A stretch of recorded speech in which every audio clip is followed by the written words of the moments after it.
Alpha alpha education का सबसे उज्जवल दीप, यहाँ हंसते खेलते बने फ्यूचर सुरक्षित। अल्फा के छाँव तले शिक्षा की लहर चले, कुछ कर दिखाने का सपना हर स्टूडेंट में पले। एजुकेशन का सबसे उज्जवल दीप, अल्फा विद्या संकुल, जहां हर स्टूडेंट को मिले एक bright future. Hello friends, welcome back to our YouTube channel Alpha Vidya Sankul. In a previous lecture we discussed about the unit number 2 our changing अर्थ। अर्थ के इंटीरियर पार्ट का जो स्ट्रक्चर है वो हमने स्टडी कर लिया था, जो हमारा फर्स्ट लेसन था उसमें। अगर वो हमने स्टडी किया होगा तो ही हमारे जो अर्थ में क्रस्ट लेवल में जो चेंजेस आते हैं, तो वो चेंजेस किस वजह से आते हैं, तो वो चेंजेस है जो अर्थ के इंटीरियर लेवल में जो स्ट्रक्चर हमने स्टडी किए हैं उसकी वजह से आते हैं। तो अगर आपने ये जो फर्स्ट चैप्टर है वो आपने समझ लिया है उसका इंटीरियर स्ट्रक्चर, तो ये चैप्टर आपको समझ में आ जाएगा आसानी से कि ये जो चेंजेस होते हैं हमारे अर्थ में वो किस तरह से होते हैं। तो आगे के लेक्चर में जो हमने चेंजेस है उसके बारे में डिस्कस किया था थोड़ा बहुत। उसमें लास्ट हमने एंडोजेनिक और एक्सोजेनिक फोर्सेस है वो हमने लास्ट टाइम देखा था। तो वो एंडोजेनिक और एक्सोजेनिक जो फोर्सेस होते हैं वो क्या होते हैं, ऐसे फोर्सेस कि जो फोर्सेस अर्थ के इंटीरियर लेवल में वर्क करते हैं उसे हम क्या कहेंगे, एंडोजेनिक। एंडो का मीनिंग ही क्या होता है, इंटीरियर पार्ट में। एंडो दैट मीन्स की इंटीरियर और जेनिक मीन्स की ओरिजिन, यानी कि इंटीरियर पार्ट में जो फोर्सेस ओरिजिन होते हैं उसे हम क्या कहेंगे, उसे हम एंडोजेनिक फोर्सेस कहेंगे। और एक्सोजेनिक फोर्सेस किसे कहेंगे, एक्सो दैट मीन्स कि जो अपर लेयर पे, जो इंटीरियर में नहीं बल्कि अपर लेयर पे जो कोई भी फोर्सेस है वो वर्क करते हैं उसे हम एक्सोजेनिक फोर्सेस कहेंगे। तो एंडोजेनिक में भी 2 टाइप के फोर्सेस होते थे, sudden forces and diastrophic forces. Sudden forces में क्या होता है, उसके एग्जांपल अगर हम दे तो जैसे कि अर्थक्वेक और वोल्केनो, ये दोनों एग्जांपल क्या है, तो ये दोनों एग्जांपल सडन फोर्सेस के हैं। सडन एंडोजेनिक फोर्सेस होने की वजह से ये 2 टाइप की फिनोमिना होती है। ये 2 टाइप की फिनोमिना होने की वजह से क्या होता है, हमारा जो अर्थ का क्रस्ट लेयर है उसमें चेंजेस आते हैं और कई सारे डिस्ट्रक्शन भी होते हैं इसकी वजह से। तो आज पहले हम जो वोल्केनो है उसके बारे में स्टडी करेंगे, बाद में जो अर्थक्वेक है उसके बारे में स्टडी करेंगे। तो फर्स्ट जो टॉपिक है वो है व्हाट इज अ वोल्केनो।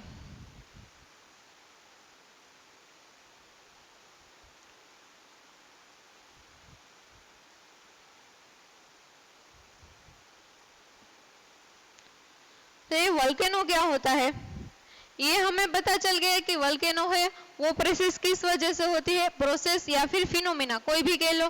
तो ये फिनोमिना होती है वो किसकी वजह से होती है, तो ये फिनोमिना होती है वो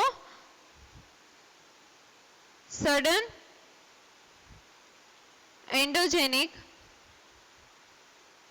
फोर्सेस की वजह से होती है। अब उसकी डेफिनेशन क्या है, वोल्केनो हम किसे कहेंगे। A volcano is a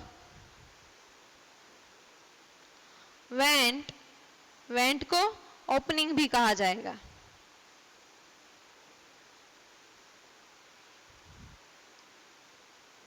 In the earth crust through the molten material.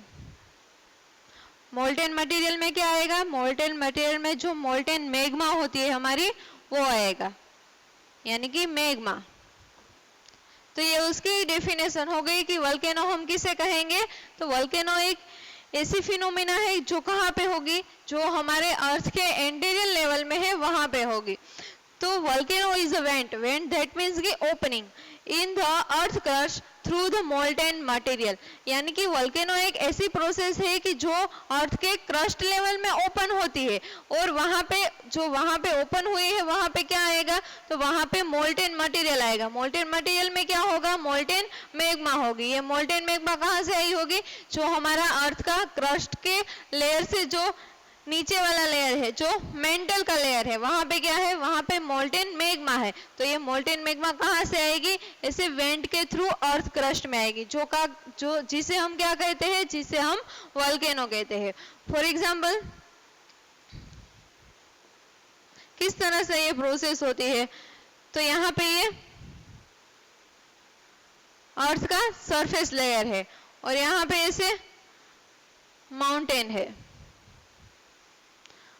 ये क्रस्ट लेयर है और यहाँ पे ये क्या होगा, मेंटल लेयर। मेंटल लेयर में क्या होगी, मोल्टेन मैग्मा होगी, तो यहाँ पे ऐसे मोल्टेन मैग्मा होगी। तो अब क्या होगी कि ये मोल्टेन मैग्मा है जो कि हाँ मोल्टेन मटेरियल है, ऐसे वो ऐसे वेंट के थ्रू अर्थ के क्रस्ट लेवल पे लाएगी। तो कैसे आएगी, देखो यहाँ पे ऐसे क्रस्ट, जो अर्थ का क्रस्ट लेयर है वहां पे ऐसे होल हो जाएगा और वो ऐसे माउंटेन के थ्रू बाहर आएगी। तो इसे क्या कहा जाएगा, ये वेंट है। ये वेंट का स्ट्रक्चर किस टाइप का होता है, जैसे जो पाइप होती है ना उस टाइप का उसका स्ट्रक्चर होता है।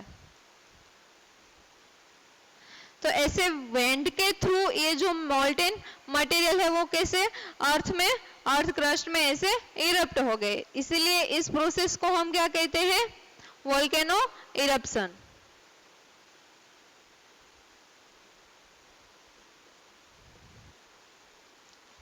वोल्केनो इरप्शन हो गया।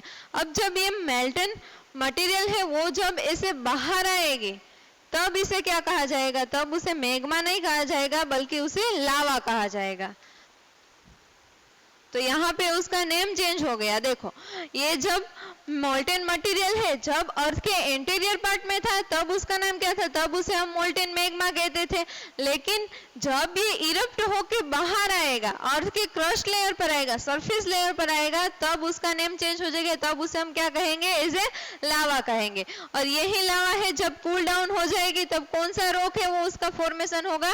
आगे के लेक्चर, आगे का जो हमारा लेसन था उसमें हमने डिस्कस कर लिया है, इग्नियस रॉक है वो उससे फॉर्म होएगी। यानी कि जो ये लावा जब सरफेस ऊपर आएगी तब वो एक कूल डाउन हो जाएगी, कूल डाउन होने की वजह से ऐसे रॉक का फॉर्मेशन हो जाएगा, जिसे हम क्या कहेंगे, जिसे हम इग्नियस रॉक कहेंगे।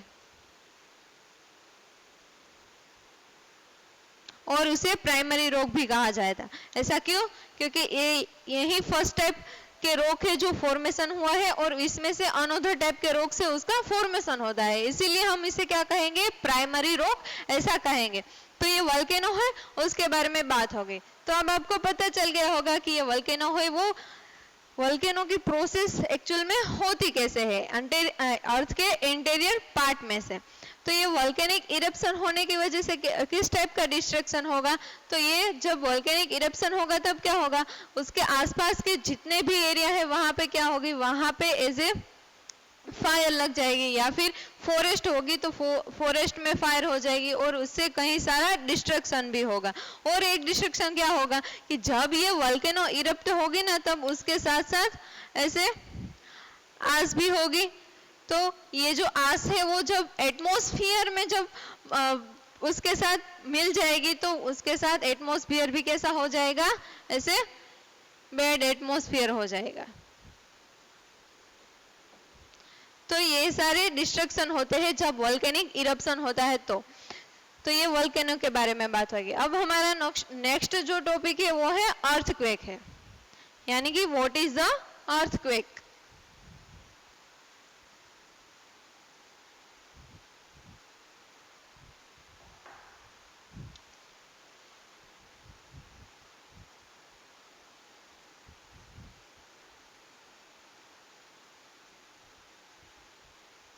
अब ये अर्थक्वेक क्या है पहले उसके बारे में समझ लेते हैं।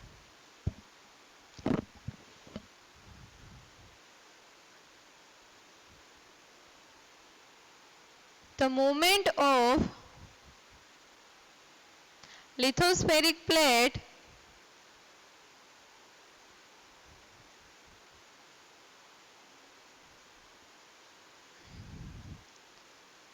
and the vibration is create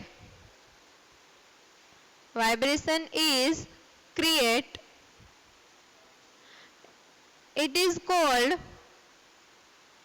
earthquake.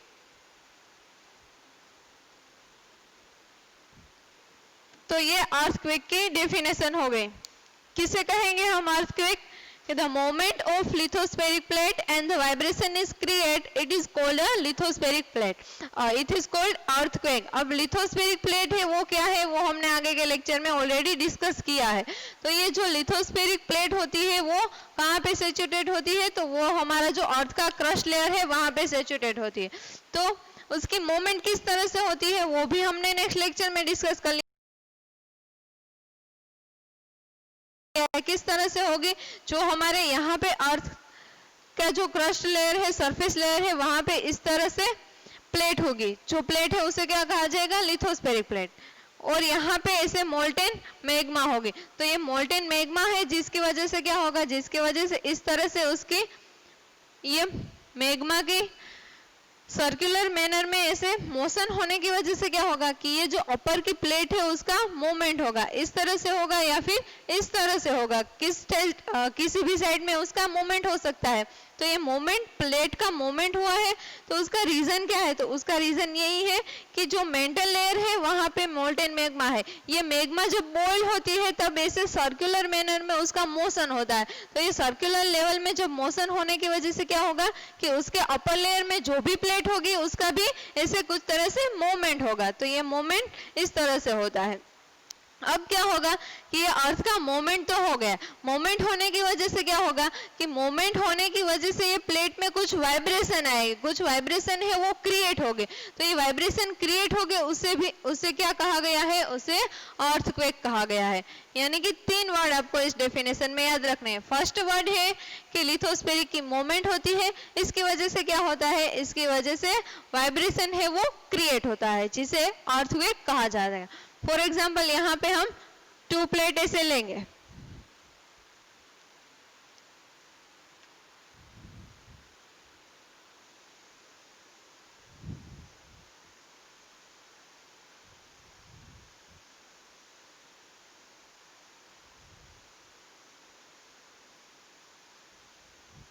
ऐसे 2 प्लेट है, उसकी मूवमेंट, ये प्लेट है उसकी मूवमेंट इस साइड हो रही है, ये प्लेट है उसकी मूवमेंट इस साइड पे हो रही है. ऐसा टाइम आएगा कि ये जो प्लेट है, दूसरी प्लेट है, ये सेकंड वाली फर्स्ट वाली प्लेट है, अगर ऐसा मोमेंट आएगा कि ये प्लेट है वन टाइप की, क्या होगा कि वन टाइप पे ये जो प्लेट है वो यहाँ से इसका ऐसे कोलाइड होगी, इस प्लेट से कोलाइड होगी. इसकी वजह से क्या होगा कि इसकी वजह से ये जो सेंटर है वहां पे वाइब्रेशन आएगा. तो ये सेंटर है जहां पे वाइब्रेशन आया उसे क्या कहा जाएगा, उसे फोकस कहा जाएगा. फोकस. अब जो फोकस के ऊपर अबोव सरफेस एरिया में जो सेंटर है उसे क्या कहा जाएगा, उसे एपिसेंटर कहा जाएगा. यानी कि ये फोकस के अबोव में जो सरफेस एरिया है और यहाँ पे जो सेंटर है उसे एपिसेंटर कहा जाएगा.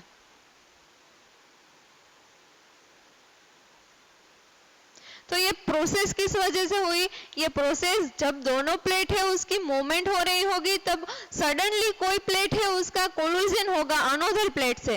तो कोलिजन होने की वजह से जहाँ पे जिस प्लेसेस पर उसका कोलिजन होगा वहां पे वाइब्रेशन क्रिएट होगा, और जहाँ पे ये वाइब्रेशन क्रिएट हुआ है उसे हम क्या कहेंगे, उसे हम फोकस कहेंगे.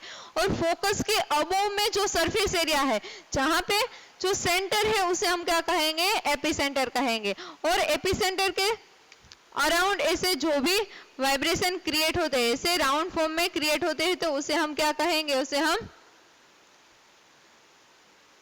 सीज मोशन कहेंगे. तो ये सीज मोशन किससे क्रिएट हो गए, तो ये सीज मोशन है वो अर्थक्वेक में एपिसेंटर के अराउंड ऐसे राउंड फॉर्म में क्रिएट हो गए.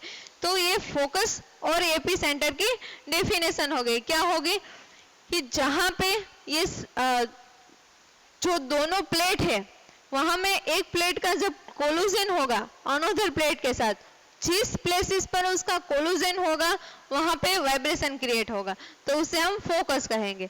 एपिसेंटर की डेफिनेशन क्या होगी, एपिसेंटर की डेफिनेशन ये है कि फोकस के अबोव सरफेस एरिया में जो भी सेंटर पाया जाता है उसे हम क्या कहेंगे, उसे हम एपिसेंटर ऐसा कहेंगे. तो ये अर्थक्वेक क्या है उसके बारे में बात हो गई. तो अर्थक्वेक है उसे हम किस पे मेजर कर सकते हैं अर्थक्वेक को? रिचर्ड स्केल पर मेजर कर सकते हैं।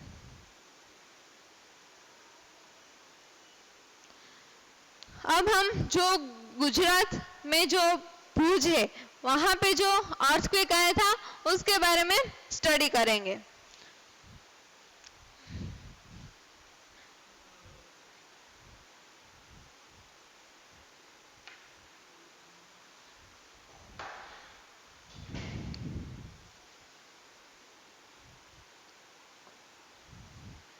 भुज अर्थक्वेक स्टडी।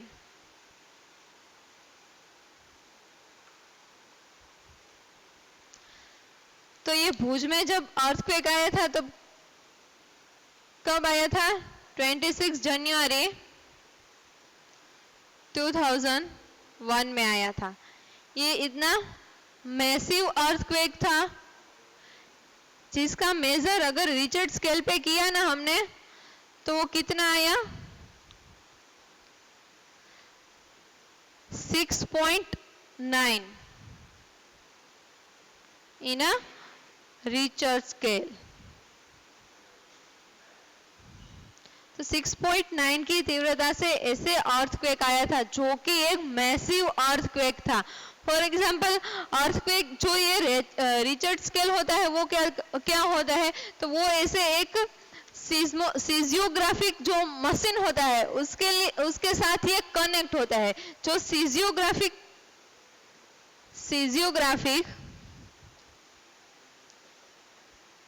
मशीन है तो उसका वर्क क्या होगा? उसका वर्क यही होगा कि ये जो अर्थक्वेक होता है वो कितनी तीव्रता से हुआ है उसके मेजर करने के लिए होता है। और रिचर्ड स्केल है वो उसी के साथ कनेक्ट होती है, सीजियोग्राफिक मशीन होती है उसके साथ रिचर्ड स्केल कनेक्ट होती है, जिसके थ्रू हम ये जान सकते हैं कि अर्थक्वेक है उसकी तीव्रता कितनी थी।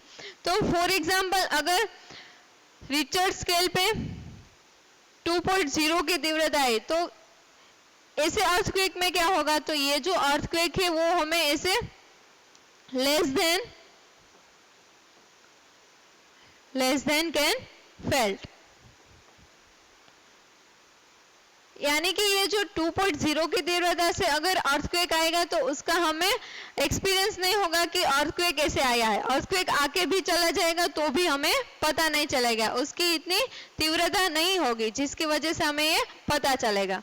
अगर जो अर्थक्वेक है वो 5.0 है अगर रिचर्ड स्केल पर तो उसकी वजह से क्या होगा कि जो थिंग्स है जैसे हमारे हाउसेस में कई सारी मैनी ऐसे थिंग्स होती है वो अगर फॉलिंग हो जाएगी तो क्या होगा कि 5.0 की तीव्रता से ऐसे अर्थक्वेक आया है ऐसा कहा जाएगा। और अगर अर्थक्वेक है वो मोर देन 6.0 की तीव्रता से आएगा तो उसकी वजह से क्या होगा? तो उसे हम वेरी स्ट्रॉन्ग अर्थक्वेक कहेंगे, जिसमें क्या होगा? जिसमें जो हमारी हाउसेस होते हैं, बिल्डिंग्स होते हैं वो ऐसे फॉल डाउन हो जाएगी। तो अगर मोर देन 6.0 की तीव्रता से अर्थक्वेक आएगा तो ऐसे कई सारे हमें डिस्ट्रक्शन है जो हमें एक्सपीरियंस करने पड़ेंगे। और जो रिचर्ड स्केल है उसमें अगर 7.0 की तीव्रता से अगर अर्थक्वेक आए तो उसे मैसिव अर्थक्वेक कहा जाएगा।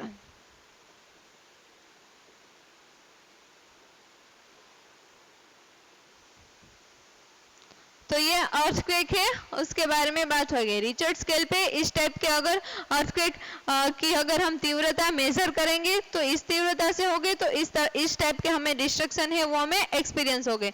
जो अर्थ के एंटीरियर लेवल है उसमें जो अर्थ होती है उसका मूवमेंट होता रहता है तो उसकी वजह से कई टाइम पे उसकी कोलूजन भी होगी, लेकिन कोलूजन भी होती रहती है लेकिन उसका हमें एक्सपीरियंस नहीं होता है। क्यों ऐसा?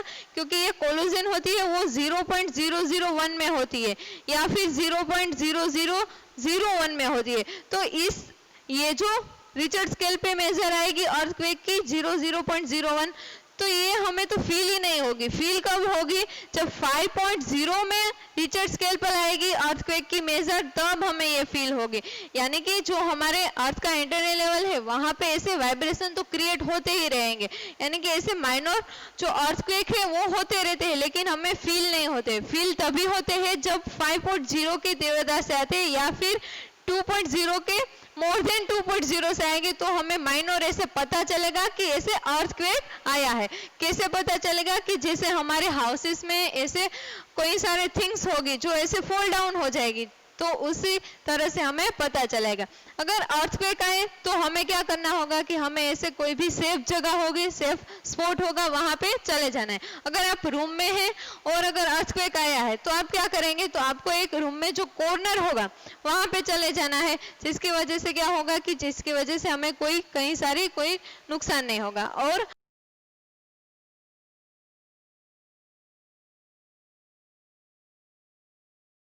अगर आप स्कूल में है तो क्या करेंगे? तो स्कूल में है तो जैसे कोई टेबल होगी या फिर बेंचेस होगी, उसके नीचे आपको बैठ जाना है, जिसकी वजह से जो कोई भी वस्तु है, जो कोई भी थिंग्स है, वो अगर गिरेगी तो आपके ऊपर नहीं गिरेगी, बल्कि कहाँ पे गिरेगी? बेंचेस या फिर टेबल के ऊपर गिरेगी। और फिर आपको कोई भी फायर की जो प्लेसेस है वहां पे उसके आसपास आपको खड़े नहीं रहना है, उससे दूर चले जाना है। तो इस तरह की जो हमें प्रोटेक्ट करने होती है, अर्थक्वेक आए तब ऐसा करना पड़ेगा। तो ये अर्थक्वेक है, उसके बारे में स्टडी किया, और जो भुज में अर्थक्वेक आया था उसके बारे में हमने स्टडी के लिया। तो ये उसकी रिचर स्केल पे मेजर होती है। इस टाइप के जो अर्थक्वेक होते हैं तो उससे किस तरह से डिस्ट्रक्शन होता है उसके बारे में हमने भी स्टडी कर लिया है। तो आज तक हम इतना रखेंगे, आगे के लेक्चर में हम अनदर टॉपिक डिस्कस करेंगे। Thank you.